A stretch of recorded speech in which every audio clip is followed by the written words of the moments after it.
There's a pretty one, Ulysses.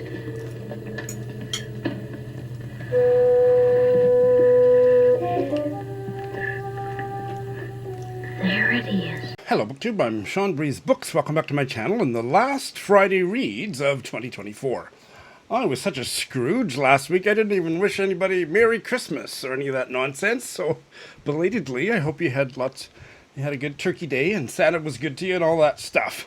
I realized as I was editing, hello, I think my Christmas greeting was much merrier last year when I said, Merry Christmas and Happy Holidays, if you like that sort of thing. I myself am not nearly as much of a Grinch as I portray myself, but I don't really like anything to do with Christmas, the music, any kind of Christmas-themed movies or advertisements, everything. I hate it until about 5 or 6 o'clock on Christmas Eve day, and then I want it all out of my sight. But by the time I wake up on Boxing Day is a British-Canadian thing, December 26th, so for a short span, I get right into it, and I did again this year. We had a good Christmas. It was the first one without Dad, and we all just kind of bonded over that and had a lovely time. 2 nights of good eating at my sister's house here in Saskatoon. Christmas Eve dinner, a ham and pierogies and cabbage rolls. Goodness, what a buffet. And then the next night, the standard, deeply delicious turkey with all the trimmings. So I have not lost any weight since I saw you last. That's for darn sure. Santa was good to me. I came into some money, and I've used part of it to get myself a fancy new computer, which I really needed. I've been using this laptop, and it has served me well for a couple of years, but it's got so many bugs and so many things that I can't do with it that I hope I will be able to do with my new, much more powerful desktop. And I think that's about it. Do I have any other news? I had brunch a couple days before Christmas with my dear friends Brent and Tim. They live in Edmonton. They're a couple. Brent was my first love back in the prehistoric age. They sang at Kenji's and my wedding in 2018, and they're dear friends, and it did my heart good to see them. And also had a couple calls with a dear friend, Kim, who lives in London. It has been heartening to reconnect with him after many years of not being in contact, so friends, family, what else is there really? Well, there are books, so we're going to get to the books. I don't have much of a book report this week, but boy oh boy do I have a mystery guest to round out the year of fabulous mystery guests. Let's meet this person. And this week's guest is the Canadian writer Danila Bota, joining us. Well, she lives in Toronto, but she's actually, and I'm so jealous, spending Christmas in Bahamas, and is making time out of that busy family, blissful schedule to join us. Welcome, Danila. Thank you so much for having me. I'm honored to be here. I love your podcast. I'm so excited. Thank you so much. Well, thank you for making time for me this week. And I love how this happened. This all just kind of came up in the last week. I think somebody, I'm not sure how you found my Instagram, but or did I find you? I think I found your Instagram in some context, and then you followed me, and then we started talking, and here we are. Yeah. So yeah, that's right. And I love your interviews, and I love your podcast. Well, I'm so glad to have you here as my last mystery guest of 2024. So exciting. Yeah. So Danila is the author most recently of the Spring 2024 short story collection, Things That Cause Inappropriate Happiness, which is a fabulous title, and I can't wait Thank to you find so out much. more about the title. I'm always curious, how will the short story collection author describe their collection? Because I always have a dickens of a time compared to describing a novel. So tell us about Things That Cause Inappropriate Happiness. So the collection actually mushroomed in size. So it was published by Garnica Editions. Michael Mirola, who is the publisher, is also my editor. And when I originally sent the collection to him, it was about half the size it is now. Now it's a collection of 32 stories. And the writing process went so well, and the editing process went so well. And as we were editing, because I'm always writing short stories, even if I'm not actively working on a collection, I'm always writing them. And so I would send Michael an email. We were both people that work late at night, so I'd send him like a 12 o'clock email, and he'd email me back at like 12:05 or something like that. I'd just say, I have this idea, I have this story, and it actually could go really well in here in like the early section, or it could go really well over here. And he was so great and so supportive. He said, just send me the whole collection again if you want to take a few more weeks to add a few more stories. And it really grew. He was so supportive, and he was such an exacting and thorough editor. It was wonderful to work with him. And a lot of the stories also were published in different magazines in Canada, in the US, in Europe. So I got to work with a lot of really amazing editors who gave me a lot of really, really helpful feedback. The title, Things That Cause Inappropriate Happiness, actually comes from a real life bizarre symptom of the drug prednisone. One Oh, of the things oh, that they tell you is that it can cause inappropriate happiness, which is so bizarre, right? The title story is a work of fiction. I don't write autobiographically, actually. All the stories are fiction. The character has rheumatoid arthritis, which I really do have in real life. It's really, really, you can see when you'll see if you read it, it's really not autobiographical. It's about a character who is an artist, like a visual artist, and she is substitute teaching her friend's art class for a bunch of teenagers because her RA, her rheumatoid arthritis, has stopped her from being able to paint and do the things she wants to do full time. So she's kind of doing like art adjacent work. And she meets a guy who looks like Leonard Cohen, who takes her back into her teenage years. So it was really fun because I got to do a lot of 90s throwback stuff, which was really, really fun to do. And to back when her body didn't feel that way. And one of the things she says early on when she speaks to a rheumatologist, when she finds out that she has rheumatoid arthritis, is she reads all the symptoms, the possible things that could go wrong when you take prednisone, and she imagines how they could possibly evaluate whether she was inappropriately happy or not. It is a really strange one. Like, it is a real possible side effect of prednisone. well, perhaps one of the less problematic. Yeah, right.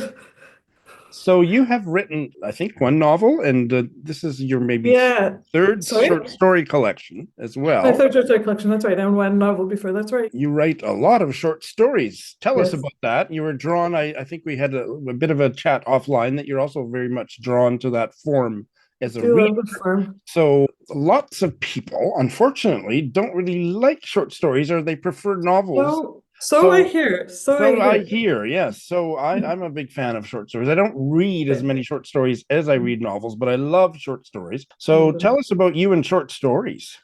I don't know, when you find something and it just immediately feels right and feels natural. So I'll tell you the truth, I never have a bad day when I'm writing short fiction. I write short fiction pretty much every day. I'm working on some kind of short fiction, and I'm grateful and I love my life and I love getting to do this. And even when I'm having the hardest time, I can't believe I get to be a writer. What a privilege, what a joy. This is so fantastic. When I write novels, and I'm having a hard time, I want to put my head through the computer or send the computer flying out the window. Like, with short fiction, there's something about the economy of form. It's a very tight container, so you have to be very deliberate about everything you say.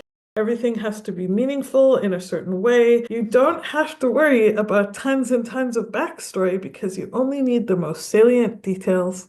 There's so many things I love about it. And some of my favorite books of all time. I have 9 shelves at home of nothing but short fiction. That is amazing. Yeah, I So read a lot of short fiction. I always think, this is just me, I think short fiction is so great because if you're really busy, and most of us are, you're taking the subway somewhere, you're taking public transit, you're in a situation where you're sort of waiting for something to end. You can read a short story and then you can pick up the collection whenever you next get a chance to. And it's not like a novel where you have to go back and reread that chapter to know where you are. They're all stories, right? They could absolutely. be related, but it's not like, I think it fits into a busy life so well. We're a country with history of so many amazing people who write short stories. Yeah, it Canada. seems to really lend itself to the Canadian literary muses. In terms of how people integrate reading short stories into their lives, there's a really famous booktuber, Simon Savage, who has Mm. long advocated that people read a short story collection, but use it as a palate cleanser in between reading a novel. So Interesting, finish the interesting. novel, read another short story in the collection you're reading, and then go on to the next novel. And then that's a way to keep always having short stories in your reading life. You know what? You can create an entire world that exists within a very small number of pages or words. And it's like meeting a stranger on the subway that you might not see again. And because you're both in this strange situation, this person can really open up and confide in you and not worry that they're ever going to see you again. So they divulge a lot of things, and you don't know their whole life. And you only know what they're telling you in that moment, but it can be very impactful and very meaningful. And that's Absolutely. the mysterious aspect of it, and the amount that you can reveal and the amount that you can and have to withhold in the form are some of the things I really love about it. So you said 32 stories in this Mm. latest collection, things that cause Inappropriate inappropriate happiness. happiness. So how long were you working on those 32 stories? Are you the So Canadian Joyce Carol Oates? I'm beginning to think you are. you're so kind. I can only dream. About 2 years, I want to say, but a couple of the stories were older. So the opening story is about a photographer, and it's called Sometimes I Like to Shoot Kids. She's a photographer who I always feel like I need to explain that. Like it's Title, funny. yes. Originally, I thought possibly of it as the title of the collection, and then I realized how easily that would be misunderstood and how wrong that would be. And then there is another, which was originally published in 2020 in a collection that Guernica published. Dane Swan, who's amazing, actually edited. It's called Changing the Face of Canadian Literature. And there's all these amazing short fiction writers and writers in general, like Ayla Sabari was in it, and Lisa Dean was in it, and all these writers whose work I really, really love were in this collection. That story was in there. And then there was another story that was in Humber Literary Review that appears later in the collection that was also from around 2020, 2021. But most of the stories were written after. So I'd say Well, 2.5 years, maybe. well, that's very prolific. My goodness. You think so? I don't know. My Oh, my last book goodness. came out before that. My last book, which actually is called For All the Men and Some of the Women I've Known, and it's actually being reissued next year by Guernica because it was published by Tightrope Books, and they unfortunately folded a few years ago. They were really great. They published my first book and my third book. Guernica is actually reissuing For All the Men next year, also along with my novels. So, which I'm really, really excited about because it's been so hard. Like the last few years, like people ask me where they can get it. In addition to all these short stories, you have They're a very novel kind. coming out called A Place for Yeah, People Like Us in the that's right. fall of Yes, that's right. 2025. Tell us a little bit about that.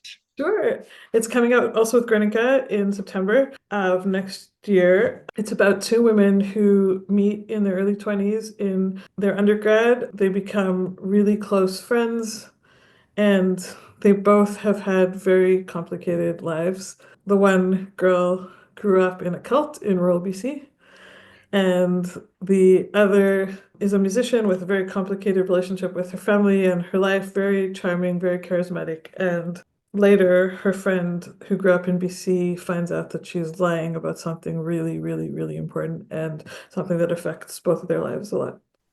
Oh, wow. That sounds amazing. I did my MFA at Guelph. I did it kind of later. I didn't do it earlier in my career. I did my undergrad in creative writing at York, and then I did the School for Writers program at Humber. And now I've been mentoring in the program for a few years, but I was a student in the program originally.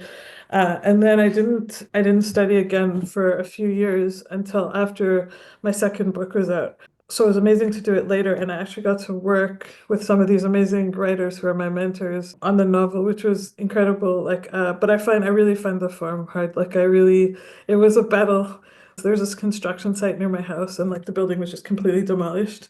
And like I took a picture, and like I think I tweeted at the time, like, "So Danella, how's the new novel going?" There's like just blank space where there should be a building. Like there's just like destruction everywhere. When you're struggling with a short story, the scale is not as large. Like when you're struggling with a novel and you have to rewrite a novel, you have to completely, like the scale and the level of detail and the scaffolding and everything that needs to be in there. Like if you need to change the pacing in a short story, you can hold it in your hand. If you're working on a novel, it's so much And something harder. I'm always curious about with writers that write in both forms is when the germ of the story comes to you, what is the process of coming to realize this is a novel or this is a short story? Hmm. Because a short Um, story can contain the scope, the breadth of a novel, but it's compressed. I don't know what comes first to you. Is it an image or an overheard snatch of dialogue or what? But I'm always curious about how do you know that it it's should be a usually, for me, short it's actually story? usually voice. Like I Voice. can like I can hear the character speaking and I'm confident that I know the way they speak, and then I want to know more about them. Then I want to know why they're saying what they're saying or what they've been through in their lives or what they want right now, that kind of thing. And I think autofiction is really cool, for example. And I think people that fictionalize things that they've been through are great, but I can honestly say it's very rare that I want to look at something that happened to me in my own life and say, how can we fictionalize this? It's usually I hear a story or I hear something that happened to someone else or I hear someone's reaction to something and I think, what would make them react like that? Like what or why would they say that or why would they do that? That's so interesting.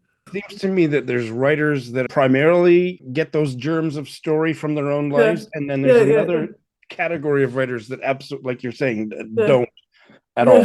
to be honest, most things come to me in the short fiction form. Like my first novel, Too Much on the Inside, it was a year in the life of four people and it was four first person voices. It was really like a novel in stories. My novel now, I would have loved to have done it in short stories. When I did my MFA, one of my mentors challenged me to do a novel because it was so hard for me and because I didn't want to. Like even the title, A Place for People Like Us, comes from one of my favorite short story collections. It's Jesus' Son by Denis Johnson. Oh, I love that collection Yeah, so much. so me too. It's one of my favorite. So you know the last story, Beverly Place? It's been so many years since I read it that I It's okay. remember So one story. the last story in the collection is called Beverly Place, and it's the one guy says, I never imagined, not even for a moment, that there would be a place for people like us. Yeah. And like so even my novel is inspired by short fiction. Like, You can't go too wrong with that as a right? Dennis as Johnson an was amazing. Yeah, like yeah, his work was yeah. amazing. Wow. Well, let's move to some of your reading recommendations. I Yeah. think we're going to have trouble once you get started stopping you because you So are as passionate about writing by others as you are about your yeah. own. This is going to be fun for me to try to manage. Wow, that's so sweet. Yeah, no, I do. I think one of the best things about writing, aside from getting to do the work and getting to work with amazing people, both of which are things I'm unbelievably grateful for, and for readers who are the best. It's also amazing to get to work with other writers in a sense of camaraderie and support and community among other writers in Canada is really incredible, and I'm unbelievably grateful for it. Like so much of our work is so solitary, and then we get to do events with other writers, and we get to read with other writers, we get to do festivals, or we get to do reading series, and we get to, or launching with other writers. The talent pool in this country is just incredible. I should start with Carleigh Baker with her collection Last Woman because it's amazing. We got to launch together in April in Toronto. She's amazing, and that collection is amazing. Her first collection, Bad Endings, is amazing also, and she has a novel coming out, I think, next year. She's an incredibly funny, sharp, brilliant writer, and she is such a master of the form. Wow. Zoe Whittall had an amazing collection of short stories that came out this year called Wild Failure. She is just amazing at every single genre. Like her novels are amazing, her poetry is amazing. Speaking of which, she had a poetry collection that came out this year that was amazing also. And her collection of short stories, Wild Failure, is just beautiful and well crafted and sad and funny and brilliant. And I loved it so much. Shashi Bhat had an amazing short story She collection that came did. out this year. Just amazing. Like, I bought two copies because I loved it so much and I wanted to make sure that if someone wanted to borrow it, I had another copy of it. Well, I think you're keeping the whole can lit industry afloat. I mean, I think people have been incredibly generous and supportive to me. It's the least I can do is to reciprocate, but beyond that, I'm genuinely a fan of all of these writers. Like, I genuinely love their work. Shashi's collection is amazing. Her novel before was amazing also. She's a brilliant writer and she writes with such sensitivity and vulnerability. It's like having a close friend who has amazingly insightful observations, share very intimate things with you. It goes straight into your heart, but it's also beautifully crafted and her turns of phrase are very beautiful. It's very beautiful on a line level also. I got to be one of the judges of Danuta Gleed this past year, along with, Oh, I'm yeah, aware Paola of da that prize. Yep. Costa and Suvankam Temavangsa, who also both have amazing short story collections.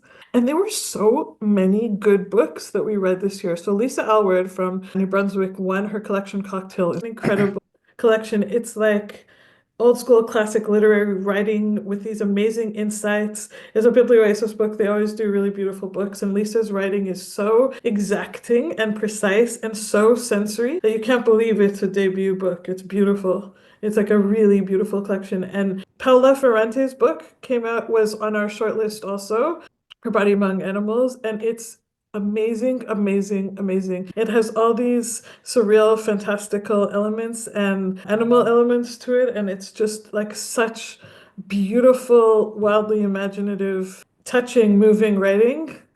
And the other one that I loved so much, our whole shortlist was amazing, was Rebecca Hirsch Garcia's book, The Girl Who Cried Diamonds and Other Stories. It is as good as the title is and more. She's an O. Henry Prize winner, so she's like a serious writer, and her stuff is, I couldn't believe I never heard of her before. I was like, this collection is so beautiful. How have I missed this person? There was no shortage of amazing short story collections that came out this year. And it's hard, And it really is hard to just do two or three. how many hours of sleep do you get a night with all this reading and writing? You know what? To be fair, I have a 7-month-old, so not that Yeah. many. Not as many as I would like. I was reading about writers who read every day as part of their practice. Like, yeah, you spend a certain amount of hours writing and researching, and then they also spend an hour or two a day just reading. And I used to feel really guilty that that needed to be part of my process. And then I was reading an interview with Lauren Groff, who's written some amazing novels and also an amazing short story collection, who said, like, as a matter of course, every single day she reads for 2 or 3 hours. And I thought, like, her books are so amazing. She's an incredible writer and such an accomplished writer. You know, like, maybe I need to feel less guilty about reading. Like, maybe I need to consider it part of the process and think about how much I'm picking up by osmosis, and also just enjoy the pleasure of reading for the sake of reading, not just for the sake of taking it apart as like a writer. Like, you know, when you want to have a cool watch, so you buy a watch and then you learn how to make watches, and all you want to do is take apart the watch to figure out how it works and what part of it makes it tick and what part of it makes it work. So I do enjoy doing that too, but it's also really good to just read fiction, enjoy fiction for the pleasure of just reading. Like, I'm Absolutely. rereading Amy Bender's short stories right now, The Girl in the Flammable Skirt. It's an amazing collection from the late 90s, really amazing. All of her books are beautiful. I'm actually just going through her whole back catalog for the second or third time now, and I'm just really enjoying it. So I think when I stopped feeling guilty and I just made it part of my day, like part of my process, I started to have time to do it, and I started to also realize that, like, it's important, both for community and probably, hopefully, for my own work. Last question. When you are reading a short story collection, Mhm. do you read one collection from beginning to end, or do you mix and match with a whole bunch of short story collections? Are you a spontaneous anthologist as you read?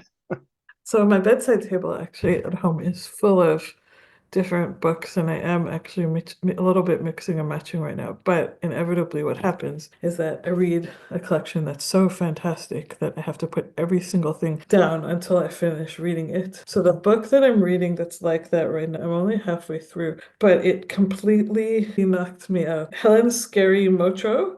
And it's a collection of short stories called The Right to Happiness. I read about it on the JBC, the Jewish Book Council, and this collection is insanely good. I have no idea who she is. I think she's an American author, but a lot of stuff about Jewish identity in general. There's some Holocaust stuff, but there's just a lot of stuff in general, and she's so emotionally acute and precise. She writes about this child that's the daughter of Holocaust survivors, and they have no other family in the US except for her parents and one family friend. She has these pictures of her deceased grandparents, and she sees them everywhere she goes, all over New York. You know, they passed away in Poland, and it's so evocative.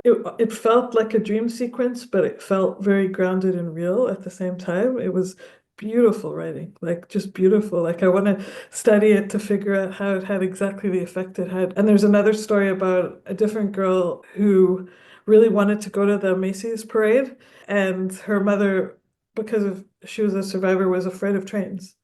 And so they went this really circuitous route to get there. And she was just so excited to, like, really be American and go to this thing. And they missed it. And the description of this area that's just been crushed by, like, flattened balloons and, like, people, and that's just completely empty is just so gut-wrenching and heartbreaking. And the other one that was like that I also read recently, the collection is called In the Land of Armadillos, and it's by Helen Maryles Shankman, and it's incredible. The title story is a play on the life of Bruno Schultz, who was an amazing writer who was killed in the Holocaust. He was a writer and an illustrator. You can still get his collection of short stories called The Cinnamon Shops, which is really amazing. And so I was like, oh, it's about Bruno Schultz. That's so cool. I really like his book. I actually know nothing about his life. This is so cool. It was really, really interesting. Like, the title story was really, really interesting. The whole collection, her parents were Holocaust survivors, so the collection has a lot of that. Wow. Well, I don't think I would use the adjective inappropriate, but this conversation has caused me a lot of happiness, Danila. Oh, Thank me you so too. much. I hope Thank you'll you come so back. much. I would love to come back. I'd be honored to. Thank you so much for having me. My God, how infectiously congenial and inspiring she is. Her own short stories sound amazing. I'm going to be dipping into them as soon as I can, and all those other ones she mentioned. It's all I can do not to spend the remaining Christmas money burning a hole in my pocket on all those short story collections she mentioned. It was lovely to meet Danila. All right, so from here on in, it's slim pickings. I didn't get any videos edited this week. Christmas was just too busy. I didn't finish any books this week. So what I'm going to tell you is I am going to start 2 books. The first 2 books of the year, I might start them before New Year's. Who cares about that nonsense? But I will start them before I see you next Friday. This is a novel, I think it's 2017, I'll look that up in a minute, but it's a novel by Shanthi Sekaran, Lucky Boy, and when it came out in that year, I think of 2017, might as well just bring it up right now.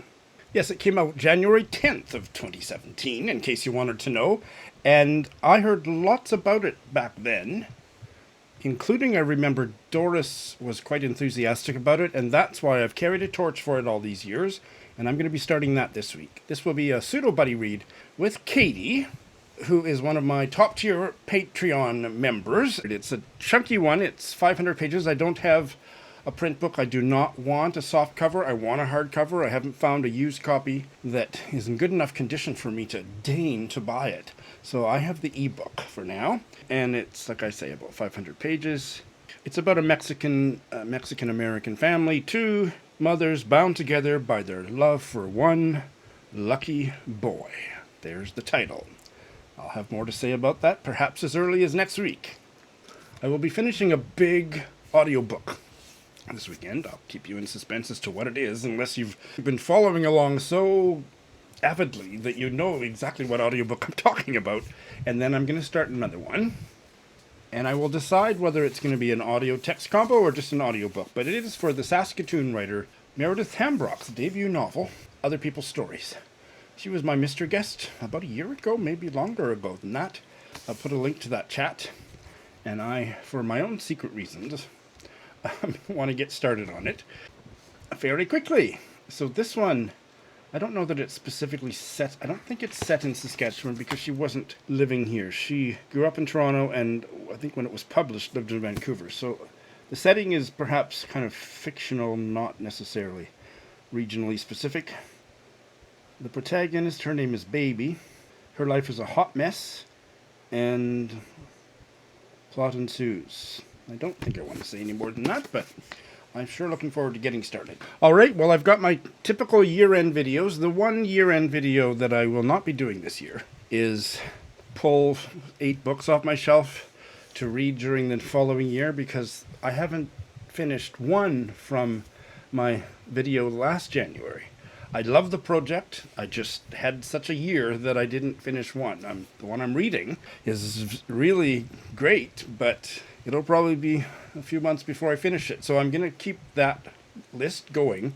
There won't be a new list of those. Maybe I'll get a rhythm with my reading this year. Maybe not. I'll save more of my reflections on that for my besties and worsties. But yes, the besties and worsties and the 2025 releases video that I always do. That one, the releases one will probably come first and the besties second. And both of those, I hope, will be on my channel before I see you next. And Happy New Year if you like that sort of thing. Thanks for watching.